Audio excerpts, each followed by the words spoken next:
അനുഗ്രഹിക്കപ്പെട്ട നല്ല സമയത്തിനായി ഞാൻ ദൈവത്തെ സ്തുതിക്കുന്നു, സ്തോത്രം ചെയ്യുന്നു. ദൈവവചനം ശ്രവിച്ചുകൊണ്ടിരിക്കുന്ന എല്ലാ ദൈവമക്കൾക്കും വീണ്ടും വരാമെന്ന് അരുളി ചെയ്തവനായ കർത്താവായ യേശു ക്രിസ്തുവിൻ്റെ ധന്യനാമത്തിൽ ഞാൻ എൻ്റെ സ്നേഹവന്ദനം അറിയിക്കുന്നു.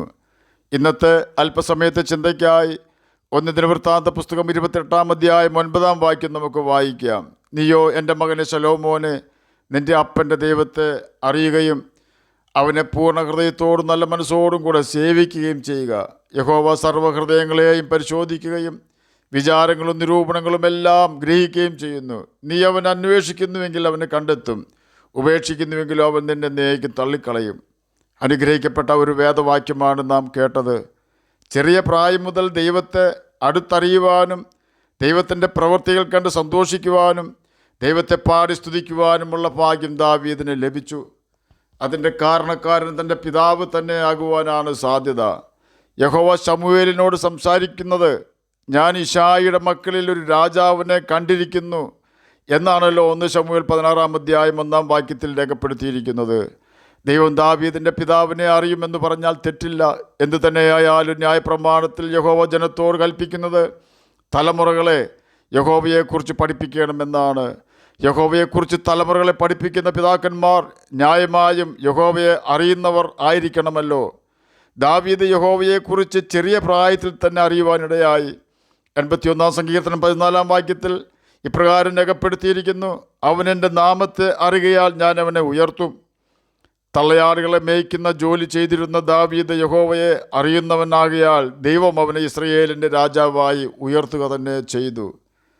അപ്രകാരം ദൈവത്തിൽ നിന്നും നന്മ പ്രാപിച്ച ദാവീദാണ് തൻ്റെ മകനായ ശലോമോനോട് പറയുന്നത്, നീ നിൻ്റെ അപ്പൻ്റെ ദൈവത്തെ അറിയുക എന്ന്. ദൈവത്തെ ശരിയായി അറിഞ്ഞെങ്കിൽ മാത്രമേ വാസ്തവമായി ദൈവത്തെ സേവിക്കുവാൻ നമുക്ക് കഴിയുകയുള്ളൂ. ദൈവത്തെക്കുറിച്ച് അറിയുവാൻ ആഗ്രഹിക്കുന്ന ഏതൊരാൾക്കും വ്യക്തമായി പഠിക്കുവാൻ തക്കവണ്ണം ദൈവത്തിൻ്റെ സ്വഭാവവും ദൈവത്തിൻ്റെ ഗുണങ്ങളും ദൈവം തൻ്റെ വചനത്തിൽ കൂടിയും തൻ്റെ പുത്രനായ കർത്താവായ യേശു ക്രിസ്തുവിൽ കൂടിയും വെളിപ്പെടുത്തി തന്നിട്ടുണ്ട്. റോമർക്കെഴുതിയ ലേഖനം 1-ാം അധ്യായം 19-20 വാക്യങ്ങളിൽ ഇപ്രകാരം രേഖപ്പെടുത്തിയിരിക്കുന്നു, അവൻ്റെ നിത്യശക്തിയും ദിവ്യത്വവുമായി അവൻ്റെ അദൃശ്യ ലക്ഷണങ്ങൾ ലോക സൃഷ്ടി മുതൽ അവൻ്റെ പ്രവൃത്തികളാൽ ബുദ്ധിക്ക് തെളിവായി വെളിപ്പെട്ടു വരുന്നു. പാപത്തിൽ രസിക്കുന്നവർക്ക് പ്രതിവാദം ഇല്ലാതിരിക്കേണ്ടതിന് വേണ്ടിയാണ് ദൈവം അപ്രകാരം തന്നെ വെളിപ്പെടുത്തിയത്. ദൈവം ആത്മാവാകുന്നു എന്ന ദൈവം ബൈബിളിൽ വെളിപ്പെടുത്തിയിട്ടുണ്ട്. ആത്മാവാകുന്ന ദൈവത്തിന് 3 വ്യത്യസ്ത ആളത്വങ്ങളുണ്ട്. പിതാവ്, പുത്രൻ, പരിശുദ്ധാത്മാവ് എന്ന പേരിൽ പുതിയ നിയമത്തിൽ ദൈവം തന്നെ വെളിപ്പെടുത്തിയിരിക്കുന്നു. മനുഷ്യന് ദേഹം, ദേഹി, ആത്മാവ് എന്നീ 3 ആളത്വമുണ്ട് എന്ന് 1 തെസ്സലോനിക്കർക്ക് എഴുതിയ ലേഖനം 5-ാം അധ്യായം 23-ാം വാക്യത്തിൽ എഴുതിയിട്ടുള്ള ആത്മാവും പ്രാണനും ദേഹവും എന്ന വാക്കുകൾ കൂടി നമുക്ക് മനസ്സിലാക്കുവാൻ കഴിയും. അതുപോലെ തന്നെ മനുഷ്യനിലുള്ളത് അവനിലെ മനുഷ്യാത്മാവല്ലാതെ മനുഷ്യരിൽ ആർ അറിയും, അവണ്ണം തന്നെ ദൈവത്തിലുള്ളത് ദൈവാത്മാവല്ലാതെ ആരും ഗ്രഹിച്ചിട്ടില്ല എന്ന് 1 കൊരിന്ത്യർക്ക് എഴുതിയ ലേഖനം 2-ാം അധ്യായം 11-ാം വാക്യത്തിൽ രേഖപ്പെടുത്തിയിരിക്കുന്നു. ഇതിൽ നിന്നും ആത്മാവാകുന്ന ദൈവത്തിന് ആത്മാവ് ഉണ്ട് എന്ന് തെളിയുന്നു. ആത്മാവാകുന്ന ദൈവത്തിന് മനുഷ്യരുടെ ഇടയിൽ താമസിക്കണമെങ്കിൽ ഒരു ശരീരം ആവശ്യമായതിനാലാണ് എബ്രായർക്കെഴുതിയ ലേഖനം 10-ാം അധ്യായം 5-ാം വാക്യത്തിൽ ഒരു ശരീരം നീ എനിക്ക് ഒരുക്കിയിരിക്കുന്നു എന്ന് രേഖപ്പെടുത്തിയിരിക്കുന്നത്. ഈ വാക്യങ്ങളെല്ലാം ചേർത്ത് വെച്ച് വായിച്ചാൽ മനുഷ്യന് 3 ആളത്വങ്ങൾ ഉള്ളതുപോലെ ദൈവത്തിന് 3 ആളത്വങ്ങളുണ്ട് എന്ന് മനസ്സിലാക്കുവാൻ കഴിയും. അവർ മൂവരും സഹതുല്യരും സഹനിത്യരുമാണ്. ദൈവം ആത്മാവാകിയാൽ അവനെ ആരാധിക്കുന്ന വ്യക്തികൾ ആത്മാവിലും സത്യത്തിലും നമസ്കരിക്കണം. പുതിയ നിയമത്തിൽ ദൈവത്തെ പിതാവ്, പുത്രൻ, പരിശുദ്ധാത്മാവ് എന്ന പേരിൽ അറിയപ്പെടുന്നുണ്ട്. മനുഷ്യൻ്റെ രക്ഷണ്യ പ്രവർത്തനത്തിൻ്റെ ആവശ്യത്തിന് വേണ്ടി ദൈവം തന്നെ പ്രകാരം വെളിപ്പെടുത്തി. എന്നാൽ സെഖര്യാ പ്രവചനം 14-ാം അധ്യായം 9-ാം വാക്യത്തിൽ പ്രകാരം രേഖപ്പെടുത്തിയിരിക്കുന്നു, അന്നാളിൽ യഹോവ ഏകനും അവൻ്റെ നാമം ഏകവുമായിരിക്കും. അന്നാളിൽ എന്ന വാക്കിന് അവസാന നാളിൽ എന്ന് അർത്ഥം. ദൈവം സർവ്വവ്യാപിയാണ്. ദൈവത്തിൻ്റെ എല്ലാ സൃഷ്ടികളിലേക്കും പ്രപഞ്ചത്തിലെ സകല ഗോളങ്ങളിലേക്കും ഒരേ സമയം തന്നെ തൻ്റെ സാന്നിധ്യം വെളിപ്പെടുത്തുവാൻ ദൈവത്തിന് കഴിയുമെന്ന് സാരം. ദൈവം സർവജ്ഞാനിയാണ്. സകലതും ഉള്ളതുപോലെ അറിയുവാൻ ദൈവത്തിന് കഴിയും എന്നർത്ഥം. ദൈവം ത്രികാലജ്ഞാനിയാണ്. ദൈവം രാജാതി രാജാവാണ്. സകല സൃഷ്ടികളുടെ മേലും ഭരണ അധികാരമുള്ളവനാണ്. യഹോവയാ ദൈവം അഥവാ കർത്താവായ യേശു ക്രിസ്തു. ഇനി നമുക്ക് ദൈവത്തിൻ്റെ ധാർമ്മിക വിശേഷ ലക്ഷണങ്ങൾ അഥവാ മോറൽ ആട്രിബ്യൂട്ട്സ് എന്താണെന്ന് പഠിക്കാം. ദൈവം വിശുദ്ധനാകുന്നു. ലേവ്യ പുസ്തകം 11 അധ്യായം 44 വാക്യത്തിൽ താൻ വിശുദ്ധനാകയാൽ നിങ്ങളെ തന്നെ വിശുദ്ധീകരിച്ച് വിശുദ്ധന്മാർ ആയിരിക്കണമെന്ന് ദൈവം കൽപ്പിക്കുന്നു. നമ്മെ അശുദ്ധമാക്കുന്ന കാര്യങ്ങൾ എന്തെല്ലാം ആകുന്നെന്ന് ബൈബിൾ പഠിപ്പിക്കുന്നുണ്ട്. ജഡത്തിൻ്റെ പ്രവൃത്തികളാണ് നമ്മെ അശുദ്ധരാക്കുകയും ദൈവത്തിൽ നിന്നും അകറ്റിക്കളയുകയും ചെയ്യുന്നത്.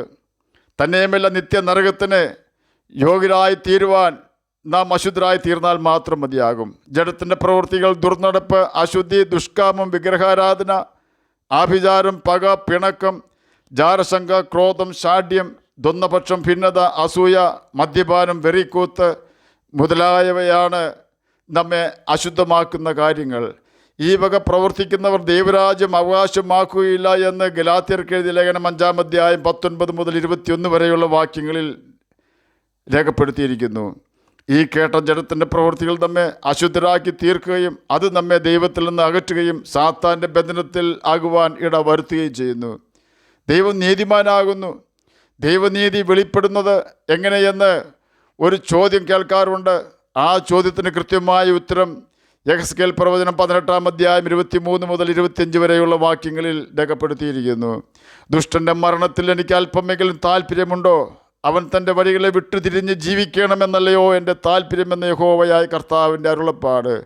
എന്നാൽ നീതിമാൻ തൻ്റെ നീതി വിട്ടുതിരിഞ്ഞ് നീതികേട് പ്രവർത്തിച്ച് ദുഷ്ടൻ ചെയ്യുന്ന സകല മ്ലേച്ഛതകളെയും പോലെ ചെയ്യുന്നുവെങ്കിൽ അവൻ ജീവിച്ചിരിക്കുമോ? അവൻ ചെയ്ത നീതിയൊന്നും അവന് കണക്കിടുകയില്ല. അവൻ ചെയ്ത ദ്രോഹത്താലും അവൻ ചെയ്ത പാപത്താലും അവൻ മരിക്കും. ഇതാണ് ദൈവത്തിൻ്റെ നീതി. അതുകൊണ്ടാണ് ദാവീദ് തെറ്റ് ചെയ്തപ്പോൾ ദൈവം അവനെ കഠിനമായി ശിക്ഷിച്ചത്. ദൈവം വിശ്വസ്തനാകുന്നു. ദൈവം ഒരു വാഗ്ദാനം ആർക്കെങ്കിലും കൊടുക്കുന്നുണ്ടെങ്കിൽ ഒരു വ്യവസ്ഥയോടുകൂടി മാത്രമേ കൊടുക്കുകയുള്ളൂ. നാം വ്യവസ്ഥ പാലിച്ചാൽ നിശ്ചയമായും ദൈവം തന്ന വാഗ്ദാനം നിറവേറുക തന്നെ ചെയ്യും. അവൻ വാക്കുമാറാത്ത വിശ്വസ്തനായ ദൈവമാണ്.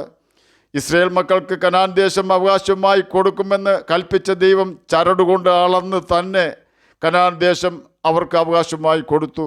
വ്യവസ്ഥ പാലിക്കാത്ത ഏലി പുരോഹിതന് ദൈവം ശിക്ഷ കൊടുത്തുകൊണ്ട് തൻ്റെ 2 മക്കളും ഒരു ദിവസം തന്നെ മരിച്ചു പോകുവാനിടയായിത്തീർന്നു. ദൈവത്തിൻ്റെ വിശ്വസ്തതയാണ് നാം കേട്ടുകൊണ്ടിരുന്നത്. ദൈവം കരുണയുള്ളവനാണ്. സൃഷ്ടിജാലങ്ങളുടെ വ്യാകുലങ്ങളിൽ കനിഞ്ഞ് വിടുതൽ തരുന്നതും പശ്ചാത്താപിക്കുന്ന പാപിയോട് ക്ഷമിച്ച് ദീർഘക്ഷമ കാണിക്കുന്നതും ദൈവത്തിൻ്റെ കരുണയാണ്. ദൈവം കൃപയുള്ളവനാണ്. അർഹിക്കാത്ത നന്മയാണ് കൃപ. നാം നശിച്ചു പോകാത്തത് ദൈവത്തിൻ്റെ കൃപ ഒന്നുകൊണ്ട് മാത്രമാണ്. നമ്മുടെ പാപത്തിൻ്റെയും അതിൻ്റെ ഫലമായി നമ്മിൽ വന്നു ചേർന്ന ശാപത്തിൻ്റെയും ശിക്ഷയായി നാം അർഹിക്കുന്നത് ഗന്ധകം കത്തുന്ന തീ, പൊയ്കയായ നിത്യ നരകമാണ്. നാം അർഹിക്കുന്ന ഈ ശിക്ഷ നമുക്ക് തരാതെ ഇരിക്കുവാനായി നാം പാപികളായിരിക്കുമ്പോൾ തന്നെ തക്ക സമയത്ത് നമ്മുടെ പാപവും ശാപവും തൻ്റെ ശിരസിന്മേൽ വഹിച്ചുകൊണ്ട് കർത്താവായ യേശു ക്രിസ്തു കാൽവരി ക്രൂശിൽ തകർക്കപ്പെട്ട് അവസാന തുള്ളി രക്തവും നമുക്ക് വേണ്ടി ക്രൂശിൽ ചൊരിഞ്ഞ് യാഗമായി തീരുകയും അവൻ ക്രൂശിൽ ചൊരിഞ്ഞ രക്തത്താൽ നമ്മുടെ പാപങ്ങൾ ക്ഷമിച്ചു തരികയും അവൻ്റെ ആത്മാവിനെ തന്ന് നമ്മെ ദൈവമക്കളാക്കി തീർക്കുകയും നാം അർഹിക്കാത്ത ദൈവത്തിൻ്റെ പുത്രൻ എന്ന പദവി ദൈവം തൻ്റെ പുത്രൻ മുഖാന്തരം നമുക്ക് തരികയും ചെയ്തു. ഇതിനെയാണ് ദൈവത്തിൻ്റെ കൃപ എന്ന് നാം പറയേണ്ടത്. അർഹിക്കുന്ന ശിക്ഷ നമുക്ക് തരാതെ അർഹിക്കാത്ത പുത്രത്വം ദൈവം നമുക്ക് തന്നു. ദൈവം ദീർഘക്ഷമയുള്ളവൻ ആണ്. ഒരു പാപി പാപത്തിൽ തുടർന്നാൽ ഉടനടി ശിക്ഷ വരാത്തതിനാൽ അവൻ മുതലെടുപ്പ് നടത്തുവാൻ സാധ്യതയുണ്ട്. എന്നാലും ആ വ്യക്തിയോട് അവൻ്റെ മാനസാന്തരം കാണുവാൻ ദൈവം തൻ്റെ ദയ ദീർഘമാക്കുന്നു. ഇത് ദൈവത്തിൻ്റെ ദീർഘക്ഷമ ഒന്നുകൊണ്ട് മാത്രമാണ്. ദൈവം സ്നേഹമാകുന്നു. യോഹന്നാൻ എഴുതിയ സുവിശേഷം 3 അധ്യായം 16 വാക്യത്തിൽ നമുക്കത് കാണുവാൻ കഴിയും. തൻ്റെ ഏകജാതനായ പുത്രനിൽ വിശ്വസിക്കുന്ന ഏവനും നശിച്ചു പോകാതെ നിത്യജീവൻ പ്രാപിക്കേണ്ടതിന് ദൈവം അവന് നൽകുവാൻ തക്കവണ്ണം ലോകത്തെ സ്നേഹിച്ചു. ദൈവം തൻ്റെ സ്നേഹത്തെ തൻ്റെ പുത്രനെ പാപികളായി നമുക്ക് വേണ്ടി ബലിയർപ്പിച്ചുകൊണ്ടാണ് വെളിപ്പെടുത്തിയത്. ദൈവം നല്ലവനാണ്. ദൈവം ഇപ്പോൾ എല്ലാവർക്കും നല്ലവനാണ്. എന്നാൽ നാം പാപം ചെയ്ത ശേഷം മരിച്ചാൽ നിശ്ചയമായും നാം നരകത്തിൽ പോകേണ്ടി വരും. കാരണം പാപം ചെയ്യുന്നവൻ എല്ലാം പിശാചിൻ്റെ മകനാണെന്ന് 1 യോഹന്നാൻ 3-8 രേഖപ്പെടുത്തിയിരിക്കുന്നു. പിശാചിനെ നരകത്തിൽ ദൈവം തള്ളുമ്പോൾ പിശാചിൻ്റെ മകനെ പിശാച് ഉപേക്ഷിക്കുകയില്ലല്ലോ. എന്നാൽ നമ്മുടെ പാപങ്ങളെ നാം ഏറ്റുപറഞ്ഞ് ഉപേക്ഷിച്ചാൽ യേശുവിൻ്റെ രക്തത്താൽ നമ്മുടെ സകല പാപവും പോക്കി ദൈവം നമ്മെ ശുദ്ധീകരിക്കുന്നു. നാം പാപങ്ങൾ ഏറ്റുപറഞ്ഞുകൊണ്ട് പാപത്തെ ഉപേക്ഷിച്ച നിമിഷം തന്നെ നാം ദൈവമക്കളായി തീരുകയാണ് ചെയ്യുന്നതെന്ന യാഥാർത്ഥ്യം നാം മറന്നു പോകരുത്. നാം കേട്ട കാര്യങ്ങളെല്ലാം ബൈബിളിൽ ദൈവത്തെക്കുറിച്ച് ദൈവം വെളിപ്പെടുത്തി തന്നിട്ടുള്ളതും നാം ഉത്സാഹത്തോടെ അനുസരിക്കേണ്ടതുമാകുന്നു. ഈ കാര്യങ്ങളെല്ലാം ദാവീദ് ന്യായപ്രമാണത്തിൽ നിന്നും പഠിക്കുകയും പ്രമാണിക്കുകയും ചെയ്തിരുന്നു. തൻ്റെ മകനായ ശലോമോനോട് അവൻ പറയുകയാണ്, ശലോമോനെ, നീ നിൻ്റെ അപ്പൻ്റെ ദൈവത്തെ അറിയുക എന്ന്. എന്നാൽ അവൻ തൻ്റെ അപ്പൻ്റെ ദൈവമായ യഹോവയെ അറിയുവാൻ തയ്യാറായില്ല. അതുകൊണ്ട് തന്നെ അവൻ്റെ 700 വെപ്പാട്ടികളും 300 കുലീന പത്നികളും ഇവനെ അന്യദൈവത്തെങ്കിലേക്ക് നടത്തി. ശലോമോൻ ദൈവത്തോട് പാപം ചെയ്യേണ്ടി വരികയും ചെയ്തു. ആകയാൽ നാം അപ്രകാരം ചതിയിൽപ്പെടാതിരിക്കുവാൻ നമുക്ക് ദൈവത്തിൻ്റെ പ്രമാണം വായിക്കുകയും പ്രമാണിക്കുകയും അനുസരിക്കുകയും ചെയ്തുകൊണ്ട് നമ്മുടെ സൃഷ്ടാവിനെ നമുക്ക് അറിഞ്ഞ് ജീവിക്കാം. സകല അനീതിയിൽ നിന്നും നമുക്ക് കാൽ വലിക്കാം. ദൈവത്തിൻ്റെ കൽപ്പനകൾ പ്രമാണിച്ച് നമുക്ക് ദൈവമക്കളായി ജീവിക്കുകയും നിത്യജീവന അവകാശികളായി തീരുകയും ചെയ്യാം. അതിന് കർത്താവ് നമ്മെ സഹായിക്കട്ടെ എന്ന് പ്രാർത്ഥിച്ചുകൊണ്ട് ഞാൻ എൻ്റെ വാക്കുകളിൽ നിന്ന് വിരമിക്കുന്നു. നമുക്ക് പ്രാർത്ഥിക്കാം. ഞങ്ങളെ സ്നേഹിക്കുന്ന സ്വർഗീയ പിതാവേ, നല്ല വചനത്തിനായി അങ്ങയെ സ്തുതിക്കുന്നു, സ്തോത്രം ചെയ്യുന്നു. എന്നെ കേൾക്കുന്ന ഏതെങ്കിലും പ്രിയപ്പെട്ടവർ അങ്ങയെ തിരിച്ചറിയാതിരിക്കുന്നുവെങ്കിൽ അങ്ങയെ തിരിച്ചറിയുവാൻ തക്കവണ്ണം അവരുടെ ഹൃദയക്കണ്ണുകൾ തുറക്കണമേ. രോഗത്താൽ ഭാരപ്പെടുന്നവർക്ക് രോഗസൗഖ്യം കൊടുക്കണമേ. വാർദ്ധക്യത്തിലായിരിക്കുന്ന പ്രിയപ്പെട്ടവർക്ക് നല്ല പ്രത്യാശയും നല്ല ദേഹബലവും കൊടുത്ത് സഹായിക്കണമേ എന്ന് പ്രാർത്ഥിക്കുന്നു. സാമ്പത്തികമായി ജനിക്കുന്നവർക്ക് സാമ്പത്തിക പ്രതിസന്ധിയിൽ നിന്നും മോചനം കൊടുക്കണമേ. പ്രാർത്ഥന കേട്ടതിനായ സ്തോത്രം, യേശുവിൻ്റെ നാമത്തിൽ തന്നെ ആമേൻ. കർത്താവ് എല്ലാവരെയും അനുഗ്രഹിക്കട്ടെ. സ്തോത്രം.